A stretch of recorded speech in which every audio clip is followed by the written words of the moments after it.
दोस्तों नमस्कार। दोस्तों शाम का वक्त है, सूरज डूब रहा है, लेकिन ठीक 12 घंटे पहले सुबह का वक्त था, सूरज उग रहा था। उस वक्त यहाँ पर लंगर चल रहा था। शाम का वक्त है, अब भी यहाँ पर लंगर ही चल रहा है। अलग अलग तादाद में, जितनी बड़ी तादाद में लोग बीते 12 घंटों के सफ़र के बाद लौटे हैं, तो यहाँ पर भोजन प्रक्रिया चल रही है। लेकिन इस 12 घंटे के दौर में ऐसा क्या हुआ कि न सिर्फ देश के भीतर बल्कि अंतर्राष्ट्रीय तौर पर भी भारत के गणतंत्र दिवस की गूंज कुछ नए सिरे से हो चली है। और शायद आज़ादी के बाद ये पहला मौका है जब कोई आंदोलन इतनी तीव्रता के साथ, वह भी दिल्ली में पनपा और दिल्ली को अपने आगोश में समेटता चला गया, जहां पर पहली बार इस बात का एहसास हुआ क्या वाकई लाल किले पर 2 झंडे फहराए जा सकते हैं, एक राष्ट्रीय अस्मिता को लिए हुए और दूसरा आंदोलन की तीव्रता को लिए हुए। तो क्या किसान आंदोलन ने ऐसी तीव्रता इस देश के भीतर में हासिल कर ली, या फिर इस देश का सिस्टम धीरे धीरे कुछ इस तरीके से ऐसी अवस्था में इस देश को लाकर खड़ा कर चुका है जहां पर यह परिस्थितियां होनी ही थी। क्योंकि किसान आंदोलन पंजाब के विरोध प्रदर्शन से निकला जरूर, उसके बाद हरियाणा को इसने समेटा जरूर, पश्चिमी उत्तर प्रदेश, हम जहां पर खड़े हैं वो एक लिहाज से पश्चिमी उत्तर प्रदेश का सिरा है, यह गाजीपुर का इलाका है। और 12 घंटे पहले सुबह के वक्त यहीं से लोग निकले थे।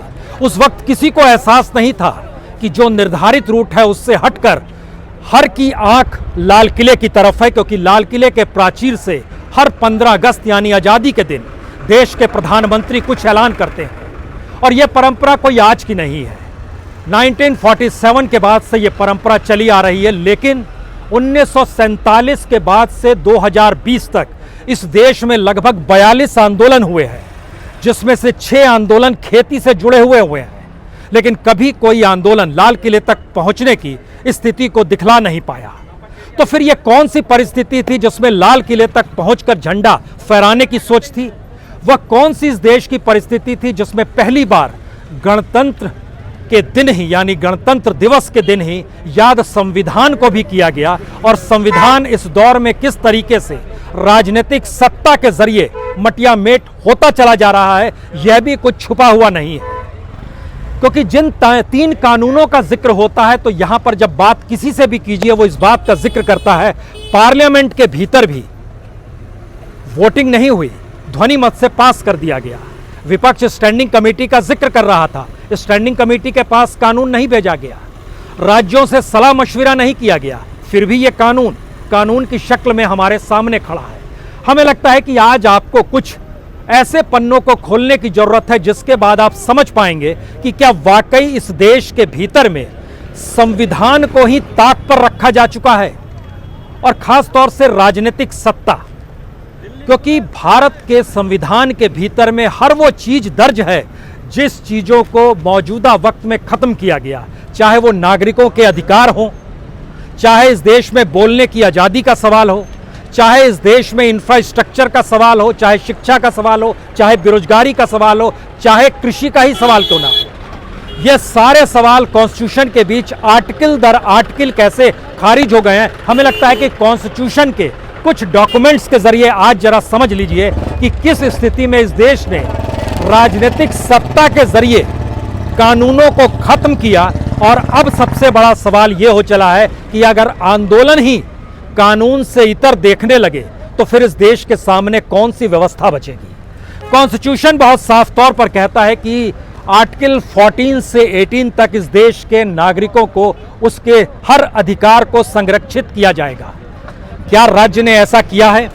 आर्टिकल 21 बहुत साफ तौर पर कहता है कि लाइफ और लिबर्टी की रक्षा स्टेट को करनी है। लेकिन इस देर में एक लंबी कतार है, जब बड़ी तादाद में लोगों ने कुछ भी कहा उन पर देशद्रोह का मुकदमा ठोका गया। यह भी किसी से छुपा हुआ नहीं है। इस देश के भीतर में आलोचना करना सरकार का कितना भारी पड़ जाता है, यह भी छुपा हुआ सच नहीं है। यह सब कुछ बहुत पारदर्शी हो चला है। आर्टिकल 19(1) जो फ्रीडम ऑफ स्पीच का जिक्र करता है, उसके मातहत इस देश के भीतर में हाथरस की घटना हो या उत्तर प्रदेश में नून रोटी में जीते हुए बच्चों का जिक्र हो, जेल में ठूस दिया जाता है। फ्रीडम ऑफ स्पीच के तहत दायरे में ममता बनर्जी भी आएंगी और एक वक्त जयललिता भी आती है। राजनीतिक सत्ताएं गुजरात की भी आई है, राजनीतिक सत्ताएं राजस्थान की भी आई है। तो फ्रीडम ऑफ स्पीच जो कॉन्स्टिट्यूशन कहता है उसकी धज्जियां कैसे उड़ी, यह भी कोई छुपी हुई बात नहीं है। फ्रीडम ऑफ रिलीजन, खास तौर से आर्टिकल 25 जिस बात का जिक्र करता है उसकी धज्जियां इस देश के भीतर में कैसे किस रूप में राजनीतिक तौर पर उड़ाई गई, यह भी कोई छुपी हुई बात नहीं है। आर्टिकल 29, इस देश के बच्चे स्वस्थ रहे, इस देश के भीतर में कानूनी व्यवस्था न्याय की तरफ देखे, इसके लिए आर्टिकल 39A है। लेकिन क्या वाकई सुप्रीम कोर्ट को लेकर जो उम्मीद और आशा इस देश की जनता के साथ जुड़ी रही, क्या वो मौजूदा वक्त में है या कोई कटघरा खड़ा करती है, यह भी एक सवाल है। इस देश में कॉन्स्टिट्यूशन को जब टटोलना शुरू कीजिएगा तो जो आर्टिकल 43 है वह इंडस्ट्री और एग्रीकल्चर से जुड़े हुए मजदूरों को एक बेहतरीन वेज का जिक्र करता है, यानी उनको मजदूरी मिलनी चाहिए, इस बात का जिक्र करता है। लेकिन यहाँ जितनी बड़ी तादाद में लोगों की मौजूदगी है, इसमें सिर्फ किसान नहीं है, मजदूरों की तादाद भी है। जो छोटे कृषक और सीमांत किसान जिन्हें कहा जाता है, उनकी मौजूदगी भी इसमें है, जिनके पास लगभग आधे हेक्टेयर से भी कम की जमीन होगी। यह भी एक सच है, क्या उनको वाकई मिलता है? और इसी से जुड़ा हुआ एमएसपी का सवाल आकर खड़ा होता है। इस देश के भीतर में एमएसपी को कोई आज नहीं बनाया गया। लाल बहादुर शास्त्री के वक्त में एमएसपी का जिक्र था और बहुत साफ तौर पर जिक्र था कि किस तरीके से एक न्यूनतम कीमत फसल की मिलनी चाहिए। धीरे धीरे वो चीज़ें डाइल्यूट होती चली गई। इसी कॉन्स्टिट्यूशन की परतों को खोलिएगा तो आपको 48A मिलेगा, जिसमें आपको शुद्ध पानी मिलना चाहिए, शुद्ध हवा मिलनी चाहिए, किसी को कोई फिक्र नहीं है। 51 में देखिएगा तो बहुत साफ तौर पर है कि इस देश को साइंटिफिक तरीके से डेवलप करना है। लेकिन क्या वाकई साइंटिफिक तरीके से देश को डेवलप किया जा रहा है, या फिर अपनी परिस्थिति के अनुसार हिंदुत्व का नारा लगाते हुए एक नई परिस्थिति इस देश में बार बार सामने आकर खड़ी हो जाती है? आज इन बातों का जिक्र इसलिए क्योंकि आज संविधान लागू हुआ था। आज ही के दिन भारत गणतंत्र के तौर पर पहचान पाता है। जिस लाल किले के प्राचीर तक किसान पहुंचे, जिस लाल किले के प्राचीर तक झंडा फहराने की परिस्थितियों को इस देश में ले आया गया, वो एक सफर है। और इस सफर की बेहतरीन भूमिका अगर इस बात से समझे कि क्या वाकई कानून का राज इस देश में नहीं है, कॉन्स्टिट्यूशन क्या अपने आर्टिकल्स को भूल चुका है? इस देश में सरकार जो है, क्या वो इस बात को भूल चुकी है कि जो संविधान के तहत राजनीतिक व्यवस्था चलनी चाहिए वह भी चीज़ें खत्म हो चली हैं? ये सारे सवाल हैं। इन सवालों का जिक्र हम इसलिए यहाँ पर आकर करना चाहते हैं क्योंकि ये आंदोलन की एक पड़ाव के तौर पर है 26 जनवरी। इसके आगे 1 फरवरी का सवाल आएगा। 1 फरवरी जब संसद मार्च की दिशा में किसान बढ़ेंगे, तब दिल्ली क्या करेगी? दिल्ली को लेकर सवाल कोई पहली बार नहीं उठे हैं, हर आंदोलन के वक्त उठे हैं। और हम आपको बताएं, जिस वक्त जयप्रकाश नारायण ने आंदोलन शुरू किया था तो उन्होंने रामलीला मैदान की जगह लाल किले को ही चुना था, और लाल किले के पीछे वाले मैदान में ही बड़ी तादाद में सुबह से ही लोग जमा हो गए थे। इंदिरा गांधी की कुर्सी उस वक्त कांपने लगी थी, और जयप्रकाश नारायण ने जब ऐलान किया कि अब हम लोग संसद की मार्च करेंगे, तो उसके बाद एक सिरा वाकई धीरे धीरे होते होते संसद तक पहुंच चुका था और दूसरा सिरा वहीं पर मौजूद था। और इस भीड़ को देख के इंदिरा गांधी ने उसके बाद आने वाले वक्त में इस देश ने इमरजेंसी देखी, और इसके 48 घंटे के बाद, यानी जिस रैली को जेपी ने निकाला था उसके 48 घंटे के बाद इमरजेंसी इस देश में लागू हो गई। मौजूदा वक्त में कोई इमरजेंसी नहीं है। मौजूदा वक्त में संविधान के हाथ पांव किसी ने नहीं बांधे हैं। मौजूदा वक्त में सुप्रीम कोर्ट अपना काम कर रहा है। मौजूदा वक्त में कानून व्यवस्था अपने तरीके से चल रही है। लेकिन जो काम जिस इंस्टीट्यूशंस का होना चाहिए, क्या वो काम वो इंस्टीट्यूशन कर पा रहा है, या हर के भीतर कुछ सवाल है? युवाओं के भीतर सवाल है कि रोजगार कैसे मिलेगा, हाथों में डिग्रियां हैं। किसानों के भीतर सवाल है फसल उपजा देंगे तो कीमत कहां मिलेगी। मजदूरों के सामने सवाल है कि रोजगार नहीं होगा तो जिंदगी चलेगी कैसे। यही वो सवाल है जो धीरे धीरे किसी भी आंदोलन में उसको सींचते हैं और उसको आगे बढ़ाते हैं।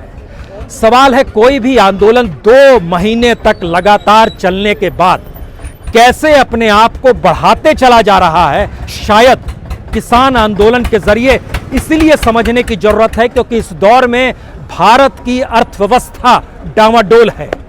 भारत की राजनीतिक सत्ता ने जिस तरीके से अर्थव्यवस्था को चलाया है, उसमें किसी भी संस्थान के पास, किसी भी इंस्टीट्यूशन के पास कोई भी इंफ्रास्ट्रक्चर हो, और होते होते यह स्थिति धीरे धीरे एग्रीकल्चर को भी अपने आगोश में जब समेटने की दिशा में आ गई है, तब यह सवाल खड़ा हो रहा है, क्या भारत की अर्थव्यवस्था इतनी डामाडोल है कि वह किसानों को एमएसपी नहीं दे पाएगी?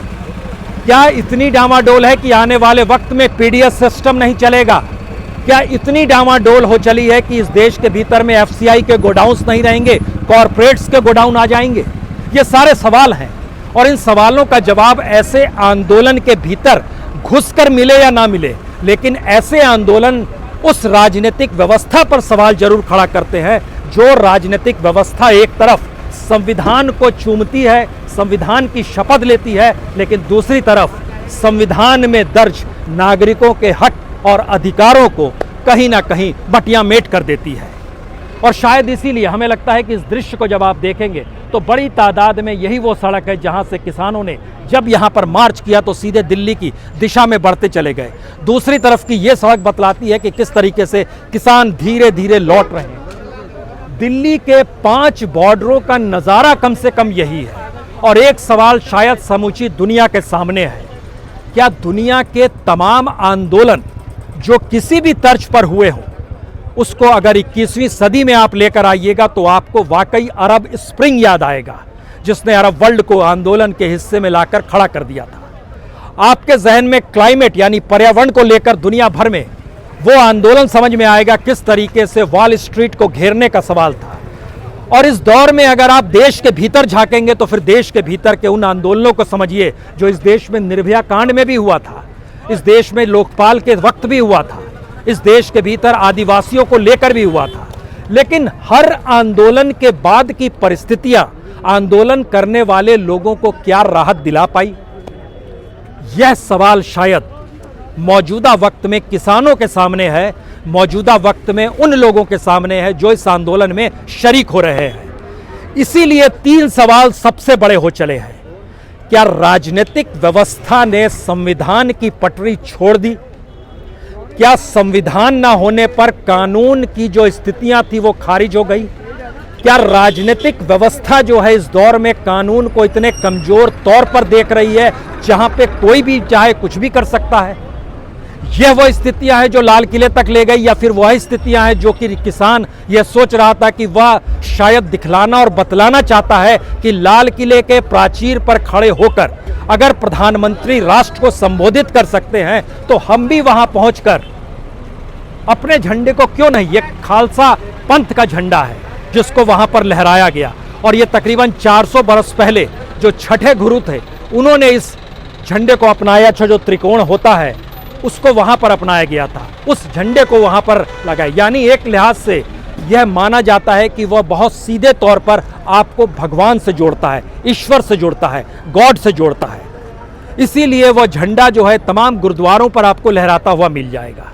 लेकिन फिर वही सवाल है, इस देश का संविधान सेकुलरवाद को देखता है, इस देश का संविधान समाजवाद को देखता है, इस देश के संविधान के भीतर भी यह दर्ज है कि किस तरीके से आपको असमानता दूर करनी है, आपको लोगों के बीच में जो खाई है पैसे के बल पर उसको किसी भी तौर पे कम करना है। लेकिन क्या ये सब कुछ हो रहा है?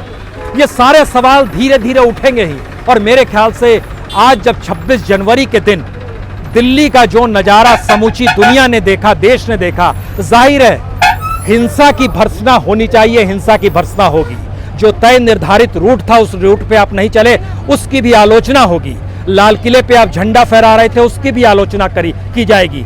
लेकिन हम बार बार कहते हैं उस सफर को देखिए, यह एक ऐसा सफर है जो भारतीय संविधान को राजनीतिक अवस्था ने ही खारिज किया है, और इस देश में राजनीतिक सत्ता पाने के लिए सब कुछ होता रहा है। इस देश में चुनाव तक को जनता से हड़प लिया गया। इस देश के भीतर में लोग जो मौलिक अधिकार का जिक्र तो दूर है, लोकतंत्र जिस वोट तंत्र पर जीता है, उस वोट तंत्र को लेकर इस देश में राजनीतिक दलों ने सवाल उठाए। बिहार के चुनाव में सवाल उठे, ये सारे सवाल हैं। इन सवालों के भीतर क्या ये माना जाए, क्या वाकई ऐसी स्थिति आ गई है कि इस देश के भीतर में कोई भी आंदोलन करे और कोई भी कहीं भी जाकर विरोध प्रदर्शन कर दे? ऐसा होना नहीं चाहिए। लेकिन अगर ये परिस्थितियां बन रही हैं तो आपको ये समझना चाहिए कि किसी भी तरीके से इस देश में उस सिस्टम को लेकर आना है जो सिस्टम कॉन्स्टिट्यूशन से चले।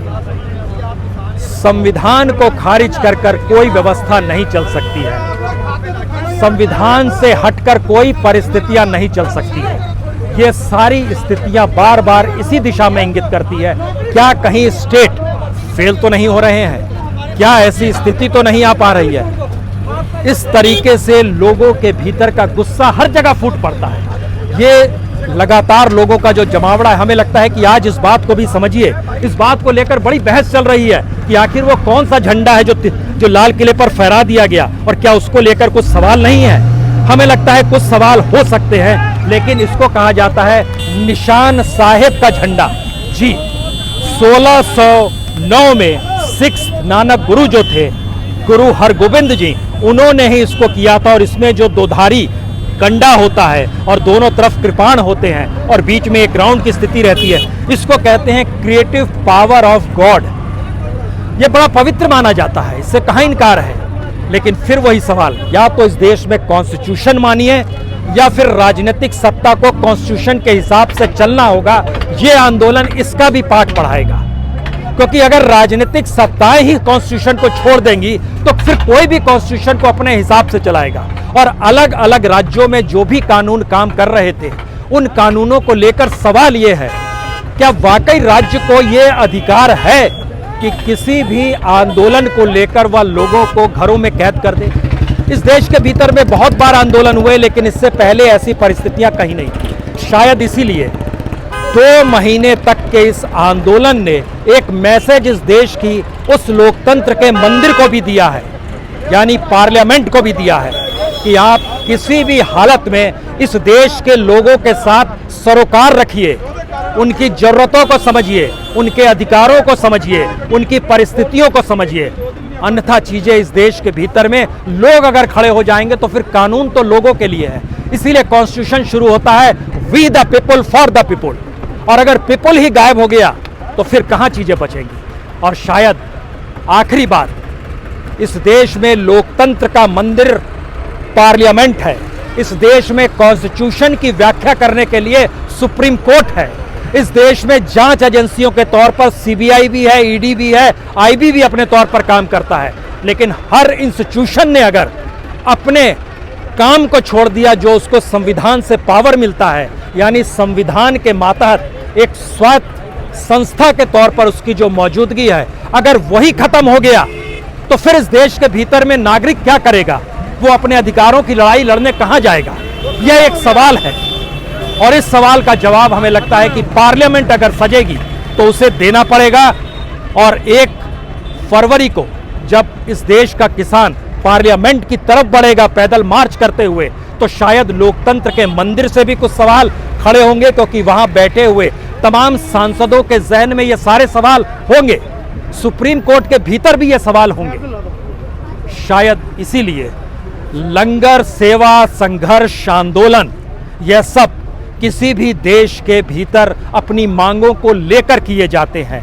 लेकिन लंगर, सेवा, संघर्ष, समर्पण अगर इस देश के भीतर में आंदोलन के साथ साथ सत्ता को पलटने की परिस्थितियों में आ जाएंगे, तब आप क्या करेंगे? यह एक आखिरी सवाल है। और शायद इसीलिए अब हमें लगता है कि ढलती हुई शाम के साथ आप इस स्थितियों को देखिए। बहुत सारे लोग यहाँ पर मौजूद भी हैं जिन्हें आप देखें कि इस बड़ी तादाद में लोगों के भीतर कुछ सवाल हैं। इन सवालों का जवाब देगा कौन? सवाल है एक बहुत जरूरी सवाल। ये सवाल इसलिए बड़े महत्वपूर्ण हो चले हैं क्योंकि राजनीतिक सत्ताओं के कानों में जूं नहीं रेंग रही है, आंखों पे पट्टी बांध ली गई है। कॉन्स्टिट्यूशन की व्याख्या करने के लिए सुप्रीम कोर्ट लगातार सरकार का हिमायती हो जाता है। राष्ट्रपति अपने अभिभाषण में उन्हीं कानूनों को सुधार से जोड़ देते हैं जिन कानूनों का विरोध करते हुए किसान सड़क पे 2 महीनों से है। और हमें लगता है, बार बार हम आखिरी बात कहते हैं, एक आखिरी बात और आपको कह दें, 100 से ज्यादा किसानों की शहादत इस आंदोलन में हुई है। क्या किसी को शर्म आती है इस देश के भीतर में कि आंदोलन करते हुए किसान मौत को मुंह लगा रहा है। कुछ लोगों ने तो बाकायदा अपने हाथों से लिखा कि कानून पर भरोसा नहीं हो पा रहा है, सरकारों पर भरोसा नहीं हो पा रहा है, तो क्या करें। ये ऐसे सवाल है जिन सवालों का जवाब कोई तो देगा।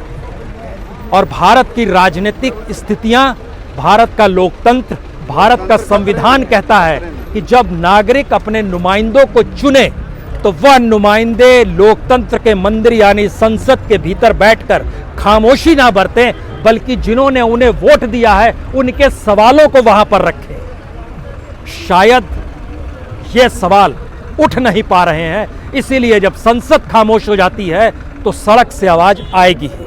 बहुत बहुत शुक्रिया, बहुत बहुत शुक्रिया, बहुत बहुत शुक्रिया। साहब, जामुन खत्म